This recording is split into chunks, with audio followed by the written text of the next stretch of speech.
right, so the third component with our airway is being able to secure it. So when we look at securing the airway, what we're talking about is the patient's tongue. Number one thing that includes the airway, tongue, all right, so that's classic. Somebody who goes truly unresponsive, once that reticular activating system, right, the part of our brain that keeps us awake and alert, when that goes unresponsive, what happens is we lose that muscular tone. So this is where we see the patient go limp, their dead weight, the tongue, muscle, so now that goes limp, and that's where it can fall back and start to occlude that glottic opening.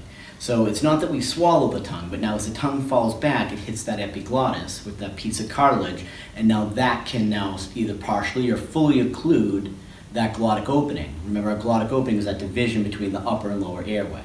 So when we start to look at, how to manage this airway, when we open it, that does a nice job displacing the tongue. The problem is we need something a little bit more to make sure that that tongue stays in the position that we want. So we have two simple adjuncts that we talk about at the BLS level, and we've got our OPA and our NPA. So when we're starting to look at securing this airway, we've already done opening, we've checked for patency, if we needed to suction, we've done that. Now we're on to that third step of securing the airway. First device that we're going to talk about is an OPA. Okay, so the indications for an OPA are patients unresponsive. So if the patient's unresponsive, we already know that they are not in a position to be able to secure that airway. We have to do an intervention to make sure that we can keep that airway secure for them. Prevent that tongue from falling back. So an OPA stands for an oral pharyngeal airway.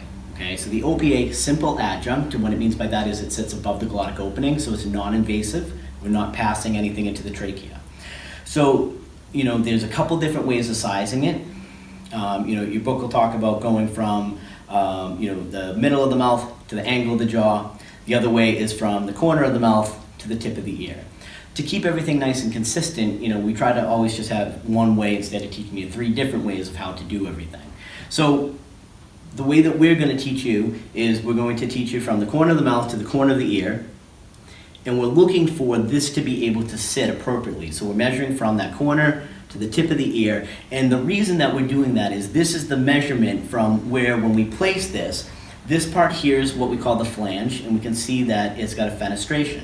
The fenestration is the opening. So when we have this in place, we're going to ventilate the patient. We can still get air through the opening and around the OPA.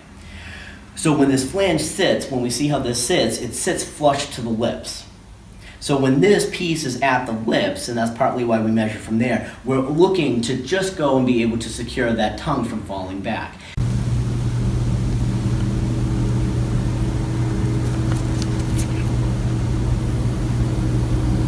If the OPA was too big, then it would go back and it could actually occlude that airway.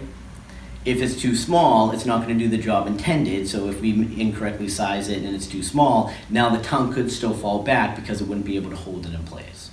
So, this is a quick sizing. OPAs will show you, they come in all different sizes. So you kind of look, you kind of guesstimate, you measure against, and you make sure that it's appropriate.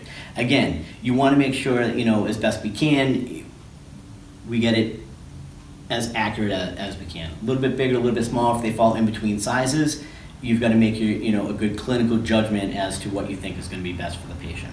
So indications the patient is unresponsive and they need to not have an intact gag reflex. So if they still have kind of semi-conscious and they have that gag reflex, they're still somewhat able to protect their airway.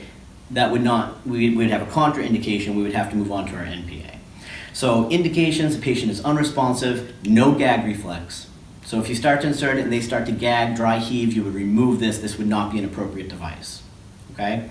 So when we go to insert this, again, we're gonna be up at the patient's, the top of the head, we're gonna be at that airway. So we've done, the type of, opening that we needed to. So if we do a head tilt chin lift, this is where now there's a couple different ways that you can, kind of make sure that this is open when we insert it. You can either do the scissor technique, so you'll see that talked about in your book. One of the ways that we teach you when you come to school, so that way does work, but it also runs a little bit of a risk because now when you slide your fingers, you potentially could be running it over, your patient's teeth. So when we look at this, and if you look at, your own teeth and others, they could be chipped, they could be damaged, you can have snagglepuss. Now all of a sudden we've got, crazy teeth going on, we have things broken, that can now become an exposure risk, right?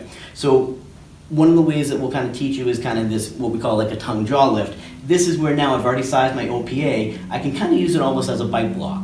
right? So what we don't want if this patient is responsive is that they're going to clamp down on our hand, because they will break your finger, and in some cases, you can get that, stuck in there. So what we want to do, bite block, and then we come, and now I've got the tongue and the jaw, and this gives me a good grip. So I'm able to come in. Again, 2 ways to insert this. You'll see, a lot of literature will tell you to come in at 180 degrees. So you start with this facing the hard palate, the roof of the mouth, and turn it completely till it sits. So this is going to sit over the tongue. Totally appropriate. We kind of teach you to come in at 90 degrees because one of the things is if we start at the top, we've added a risk of nicking the top of that hard palate. Again, the mouth is very vascular. So now if we come in and we cause some tissue damage or bleeding, now we're back to suctioning. So we don't want to do any harm to the patient. We want to make sure that we're using good practice. So both are appropriate. You'll play around in the lab and you're going to find what technique feels most comfortable to you, and then that's what you're going to use. So it's not that one's better or worse. For what we're going to show you here, I'm going to show you when we come in. So we've got that head tilt chin lift. We're now coming in. I'm using this as a bite block. I've got a good tongue jaw lift. I'm coming in at 90 degrees, and then I rotate this, and now you can see it sits flush against the patient's lips.